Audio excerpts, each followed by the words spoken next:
Okay,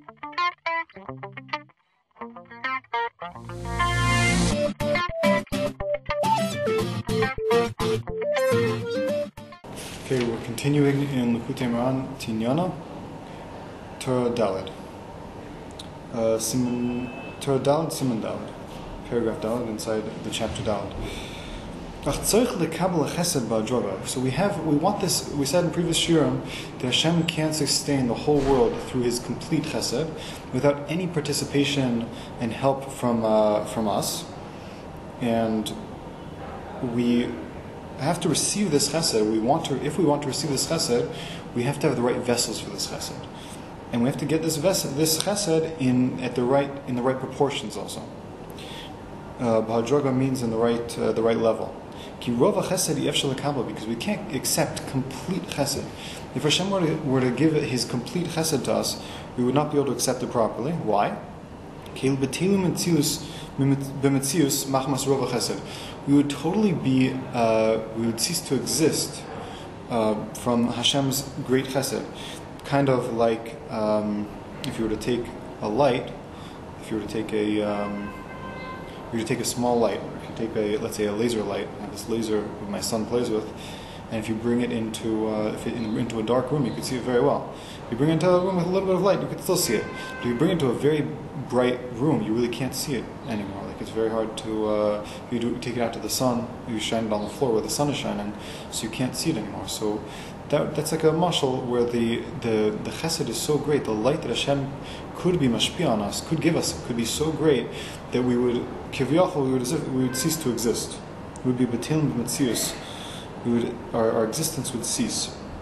Because we can't receive so much good. This is a quote from the story of Choni Ma'agel, where Choni Ma'agel was asked to bring rain, and he davened and rain didn't come. He made a circle, and he said, "I won't step out of the circle until you bring rain."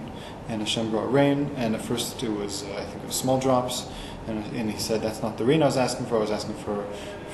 And Hashem brought really strong rain. It was too strong, so he said again, "That wasn't the rain I was asking for. I was asking for rain, the gentle rain, nice rain." And then Hashem brought gentle rain, and it continued raining gentle rain for such a long time that large parts or certain places in Eretz Yisrael got flooded. And at first, I don't remember exactly how it stopped, but at first he didn't want to daven for this rov tova, the Gemara calls it, this extra amount of good to stop. So there we see another example of so much good being too much, that ki'in yuchom lekabel rov tov, and there they had to daven for this rain of bracha to stop. And we have to make a kli, a vessel, and a pipeline in order to receive this chesed. So here we see that we could be medayik, we could learn out from Rabbi Nachman's words here that he's saying we have to make a vessel and a pipeline. So these are two things. The pipeline is to draw down the shefa of chesed, meaning that when we have yira, then we will be able to bring chesed. We're going to see in a second that this vessel is yira, yiras Hashem, being fear of Hashem, being in awe and respect and fear, simple fear of Hashem. So by having this fear of Hashem, we do two things. We enable the shefa of the chesed to come down into us, plus we enable ourselves to be a proper receptacle for this chesed. So they're two separate things. Like one is getting the money and one is being able to hold the money. Two separate things. And we make this vessel and this tzinor, we become this vessel and we make a tzinor of the shefa of chesed through yiras Hashem. Because through fear we make a carving, like a ditch, and a tzinor to receive this chesed, and a one who carves out from between his legs. This is referring to regel hu b'chinas yira. Regel, when we say someone who carves out from the legs, is referring to regel is yira, hu b'chinas yira. She b'chinas sof, which is the concept of the end. Sof davar kol nishma, at the end everything will be heard. Esa Elokim yira, and Hashem will be feared. Hainu shayidei yira shi b'chinas regel, meaning that yira, through fear, which is the concept of the feet, that through that we make the carving, the engraving, and the ditch, or the ridge that the shefa of the chesed, the light of the chesed, can go into this and can come to us through that ditch or pipe. And this is the pasuk. It says, also connected to the pasuk, it says that the staff, the stick of Aaron HaKohen, when after the machlokas, when Korach wanted to be a Kohen Gadol, so Moshe Rabbeinu was told to take the stick of Aaron HaKohen and put it into the Mishkan, and with the staffs of all the other tribes, and the staff of Aaron HaKohen sprouted. It grew flowers. It grew shkedim. It grew almonds. Now chesed is, as we said before, chesed is the union of Kohen, and that's Aaron HaKohen. Aaron represents that. He was representing that in that pasuk. He was representing the Kohanim.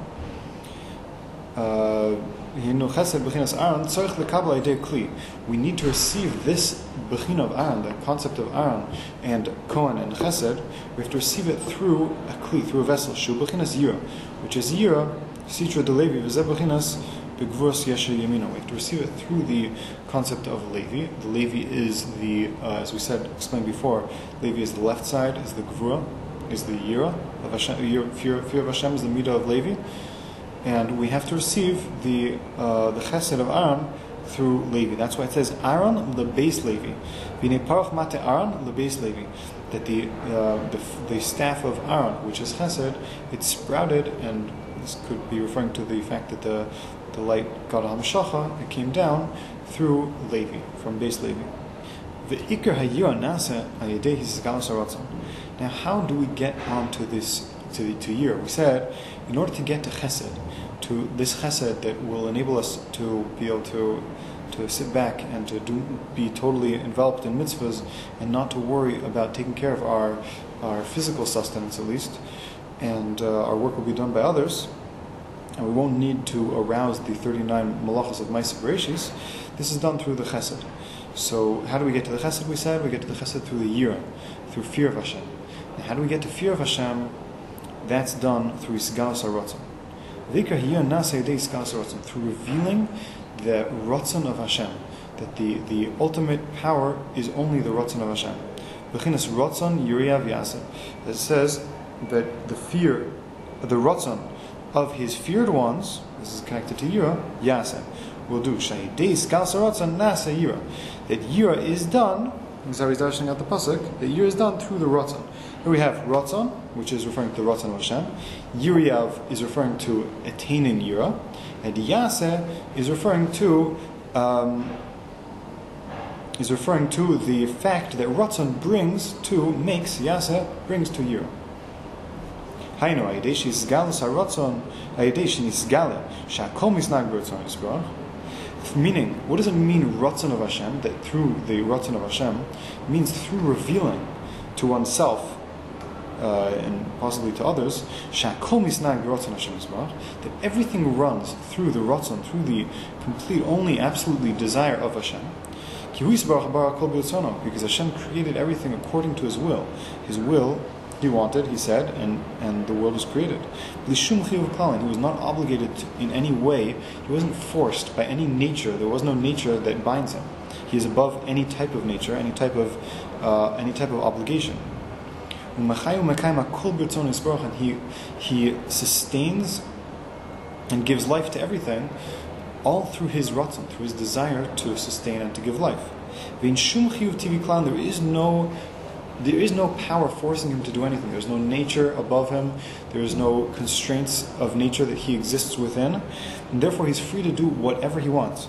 Now, through recognizing this, through recognizing that everything is run through Hashem, everything is run through the Ratzon of Hashem, and Hashem is not bound by any nature, meaning that Hashem is ultimate, and Hashem is the the underlying principle of anything that happens to us in this world, in any way, on every level.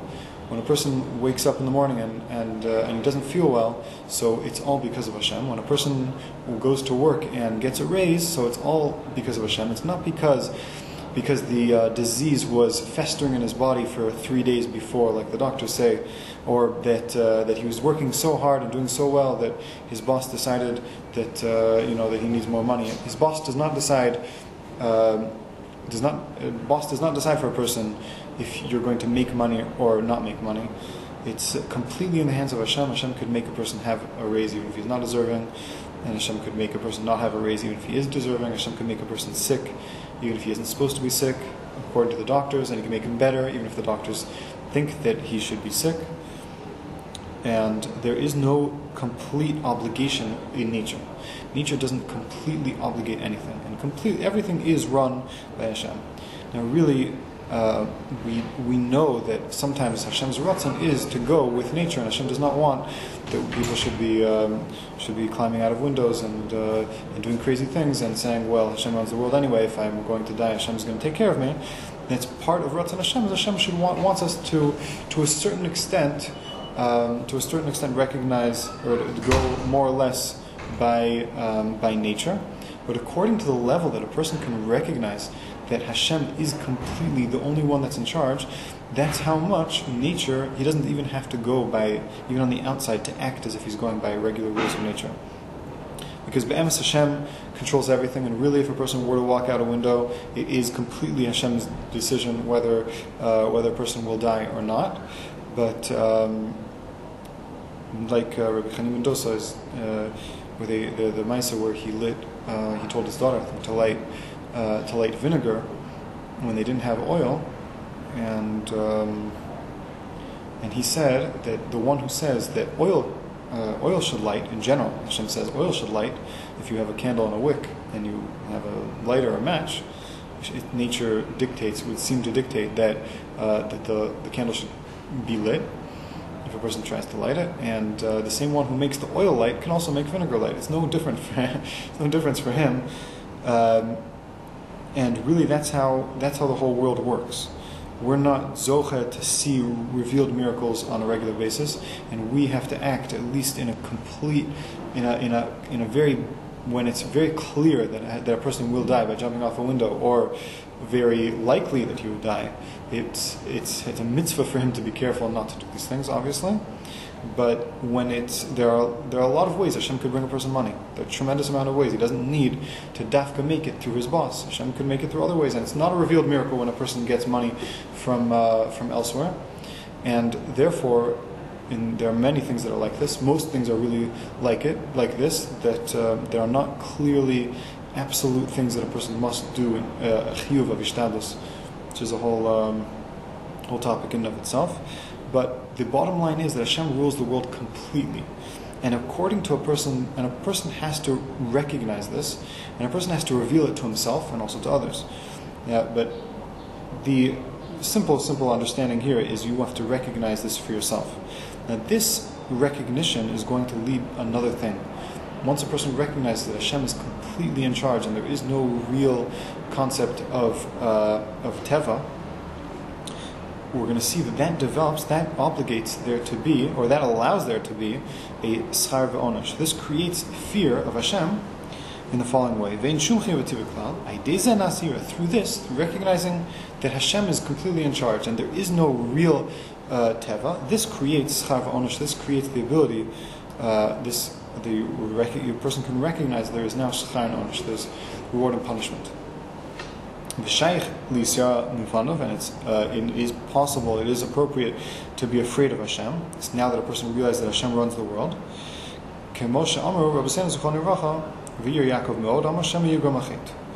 As it says that Yaakov was very scared because maybe he sinned, and his sin caused him to maybe be in trouble from Esav. Now, here we see, once a person if a person doesn't believe in the ultimate power of Hashem to overrule nature, and that nature doesn't really have an existence in and of itself, and everything runs completely through the power of Hashem, through the will of Hashem, then a person will say things like scientists say, that if we could calculate all of the state of matter at any given moment, we should be able to deduce, we should be able to figure out what's going to happen next. It means, what they're trying to say, what scientists, many of them believe in their hearts, that there is a certain development of the world, and based on what the world is yesterday, if you were to take in all the place of every atom and the movement of every atom, you should be able to deduce, if you could imagine such a thing, what's going to happen next. And according to science, that would seem to be correct. The problem is that science is nature, and science is just analyzing nature, and there are things above nature, and Hashem completely is above nature, and there is no nature that dictates what Hashem wants. So that means that Hashem's Ratzon is the final word on anything. Hashem's Ratzon is the only word on anything because it's complete and it encompasses everything. So really, nature does not have an absolute existence in and of itself whatsoever. And nature can't dictate anything because things can change, and especially what the Rebbe here is speaking about, freedom of choice, where a person has freedom of choice regardless of the fact that he has certain chemicals and hormones in his brain, regardless of the fact that he grew up in such and such a place, and regardless of the fact that nature, scientifically, if you were to analyze all the person's hormones and chemicals that are running through his body, you would say that this person must do a certain avera at a certain time. When he's tempted, when someone brings him a very yummy cake, or when he passes a McDonald's, he has to go in because he has such a strong, overpowering desire for this type of food that he has no choice. And chemically and medically and physically, you could see such a thing in a person. If you could analyze all of his molecules down to the tiniest drop, you might deduce that it is impossible for him to overcome. But that's sheker, and that's only through looking at a person through his teva. In be'emes, a person has neshama. A person has neshama, and this neshama is above teva in every way. This neshama is chelik u'kamimal, is attached to Kadosh Baruch Hu, and Hashem gave us the ability to have freedom of choice, very godly attribute that we're above nature. We have freedom of choice, either to do a vera or to do a mitzvah. Now that we have freedom of choice, and now that we understand that Hashem is above everything, and Hashem created the world above nature, and things do not run through nature, then we recognize that our freedom of choice. We will have to give din cheshbon on our freedom of choice. So this is what the Rebbe is saying. Through recognizing that Hashem is above teva, Hashem can create things however He wants. So Hashem created the world with us also being, in a certain sense, above teva, and we also can choose between right and wrong. And this choice between right and wrong is not natural, is not scientific. A person cannot understand this scientifically. Choice is not something understood scientifically, and neither is, according to what I understand, neither is consciousness. That's connected. Our neshama is connected to our consciousness. We already did that. However, when the ratzon of Hashem, when the will of Hashem is not revealed, when we cannot see that God is in control, and we're going to see later on, one of the ways that we do this is through miracles, is through seeing that Hashem can overpower, can go above nature. When a person believes not like that, when a person feels chas v'shalom that everything is natural, everything runs because that's how it was set up to run, that's what it was destined to run by yesterday, based on its molecules and its position and its situation and everything today is just a deduction of yesterday. It's just 1 + 1 = 2. When yesterday, if I drop the ball today and I drop it at a certain height, so by the next day it's already going to hit the ground, that's already predestined. There was nobody within range of being able to come close enough to pick up the ball, so therefore the ball is for sure going to hit the ground, and everything. That's the end of the story. So when a person feels like that everything is dependent on the way things were before, and there's a cause and effect, complete cause and effect, and a person doesn't have freedom of choice, then, because if you say that the world runs through cause and effect, then there's no room for freedom of choice. Therefore, there's no room. If there's no room for freedom of choice, there's no room for punishment. That's the most important thing here, is that now that we believe in freedom of choice, we believe in punishment. So if people have the opposite and they believe there is teva, kilu misnaga kol pi teva, and they believe that everything is running only through nature, chas v'shalom, ein shaykh yira klal. There's no way to have fear of Hashem whatsoever. Why? Ki ein schar v'onish klal. Because there is no reward and punishment. Because there is no freedom of choice. Because everything is running through cause and effect, through scientific deduction. Everything could have been known yesterday. Everything was already predestined, was set up, and there is no way to break that. And therefore, there's no reason. It doesn't make any sense to have schar v'onish, to have reward and punishment. That's obviously sheker, everything. He's just saying that if a person does not have yira, then a person will not have schar v'onesh, obviously. They're dependent on each other, chas v'shalom. Because everything runs through, if a person would believe this, they would believe that everything would run through nature, and everything would run through what nature dictates. Chas v'shalom. This is obviously, nature and science is incorrect in an absolute way, that things do not run based on science, and they do not. That's not the dictator. Science does not decide what's going to happen tomorrow. It's only Ratzon Hashem. Again, often Hashem does want that things should go within the derech of science. Most of the time, that it seems to be like that, and a person according to his union, he has to conform to some extent to that. But comes out that the main yira is through the main way that we come to fear is through realizing and through coming to revealing that the Ratzon of Hashem is the complete and only Ratzon in the whole world, and no other Ratzon, and Teva is not the operative factor here, and therefore there is freedom of choice. Just like Hashem can do whatever He wants, Hashem will let us do whatever we want. He lets us choose completely. Everything runs b'idei shamayim chutz mi'ir shamayim, and Hashem allows us to completely choose whether we're doing a mitzvah or an avera at any given moment, at all times. Rabbi Nachman says that a person at all times has freedom of choice. In every situation, even if it's something simple, a person has always freedom of choice. Is he going to remember Hashem? Is he going to think about Hashem and what He's doing? Is he going to be thinking about whether this is the right thing or the wrong thing to do? That is the freedom of choice that a person has in every situation. What exactly happens, how the outcome is, that's not his choice. He doesn't have the ability to change the actual outcome. But to try to do mitzvahs and to try to come close to Hashem, that's what a person has the choice to do. And chas v'shalom, a person also has the choice to do averos. If a person wants, he could choose, and he could feel that he could go after his heart. He can go after his yetzer hara. He can go after averos. He could run off to McDonald's, or he could run after that tray of cake that he could be tempted to eat. A person has a choice in every situation. And therefore, it's shaykh schar v'onesh. So for shaykh, a person will get punished for everything, and he will get reward for everything that he does.